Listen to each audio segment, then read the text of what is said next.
ہمارے نبی ایک دفعہ نماز پڑھا کر فارغ ہوئے تو آپ نے فرمایا صحابہ کیا لگتا ہے موت ہم سے کتنا دور ہے؟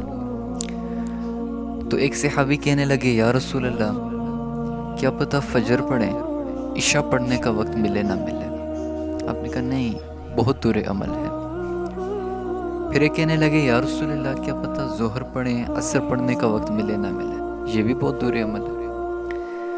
پھر ایک صحابی کہنے لگے یا رسول اللہ کیا پتہ عصر پڑھیں مغرب پڑھنے کا وقت ملے نہ ملے، کیونکہ پانچوں نمازوں میں سب سے کم وقفہ عصر اور مغرب کے درمیان ہے۔ آپ نے کہا نہیں یہ بھی بہت دور عمل ہے۔ پھر آخر ایک صحابی بول اٹھے یا رسول اللہ کیا پتہ نماز کی ایک رکعت پڑھیں تو دوسری رکعت پڑھنے کا وقت ملے نہ ملے۔ آپ نے کہا نہیں یہ بھی بہت دور عمل ہے۔ پھر آپ نے فرمایا کہ میں تمہیں بتاؤں کہ موت ہمارے کتنے قریب ہے؟ کہ یا رسول اللہ ارشاد فرمایا۔ تو آپ نے فرمایا میں تو کہتا ہوں کیا پتہ ایک طرف سلام پھیرا ہے تو دوسری طرف سلام پھیرنے کی بھی مہلت ملتی ہے یا نہیں ملتی۔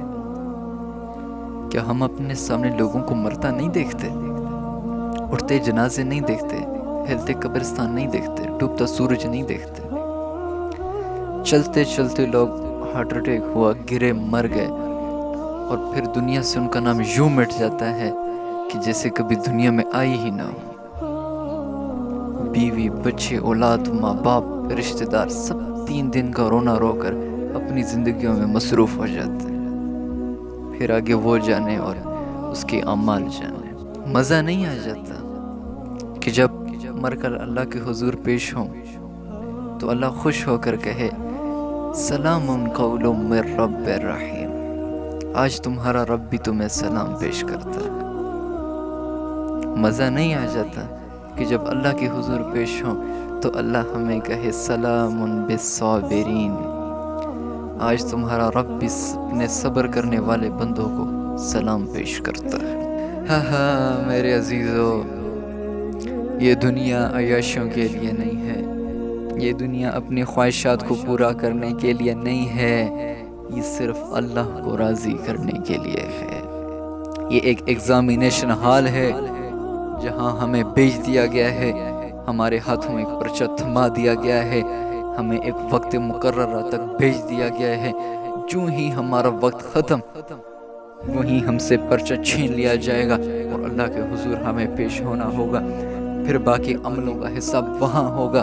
اور حضرت عائشہ سے اللہ کے نبی نے ایک دفعہ فرمایا عائشہ قیامت کے دن جس کا حساب شروع ہو گیا، جس کے کھاتے کا رجسٹر کھل گیا وہ مر گیا، پھر وہ پھنس گیا۔ تو جس زندگی کے بعد موت ہو پھر اس کا مطلب یہ ہے کہ آپ اس زندگی کو اپنی مرضی کے مطابق نہیں گزار سکتے، پھر آپ کو وہ زندگی اس طرح گزارنی ہے جس طرح اللہ نے ہمارے ارد گرد باؤنڈری سیٹ کی ہے، پھر آپ کو وہ زندگی اللہ کے اکارڈنگلی گزارنی پڑے گی، دین اسلام کے، قرآن کے، ہمارے نبی کی احادیث کے، آپ کی سنت کے مطابق گزارنی پڑے گی، تب جا کر اللہ راضی ہوگا اور تب ہی جا کر اللہ اپنا انعام جنت عطا فرمائے گا۔